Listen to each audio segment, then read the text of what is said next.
همین خواننده زیبامون بیژن مزدجبی که چی بود؟ بیزن؟ چرا بیزن؟ بابا این که این زن داشته دیگه.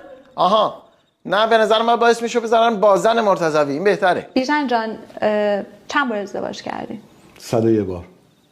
واقعا؟ چه سوالی آخه بذاریم بشمونم. 24 25 26. دوباره عاشق میشین؟ بیگی منو. چه سوالی. امکانش هست؟ خیلی با هم مصاحبه کردن ولی هیچ کدومشون جرئت نمی‌کردن این سوال از من بپرسن. شما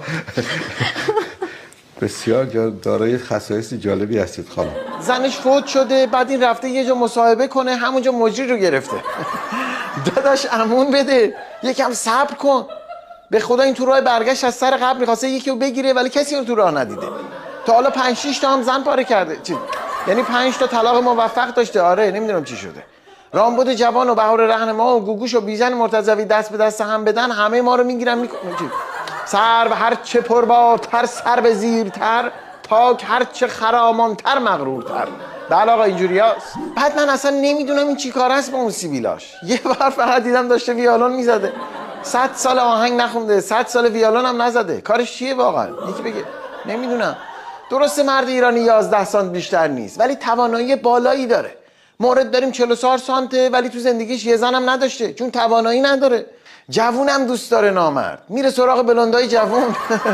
اون زنش که جوون بود بیچاره اینم جوونه. بعد مردم غیور ایرانی هم رفتن واسه ازدواجش بهش تبریک گفتن. بعد این شاکی شده. تبریکاتی هم گفته شده. ممنون، بسیار سپاسگزارم. ولی این تبریکات چرا انقدر تو هم با عکس‌های اون خدا بیامرز؟ این چه جور تبریکیه؟ الانم شاکی شده که چرا با عکس اون مرحوم تبریک میگید. خب با عکس کدوم مرحوم تبریک بگم؟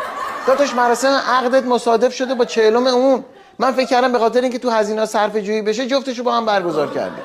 البته خب زود قضاوت نکنین. به نظرم شاید اینا دارن عکس اون مرحومو میفرستن برات که بیماری اون به این بزنه، اینم بمیره بتونی یه زن دیگه بگیری. نمیدونم. مردم دارن باهات همکاری میکنن. بابا شما دیگه چقدر حول شوهرید جدی. اینم واقعا بذارین بگم من.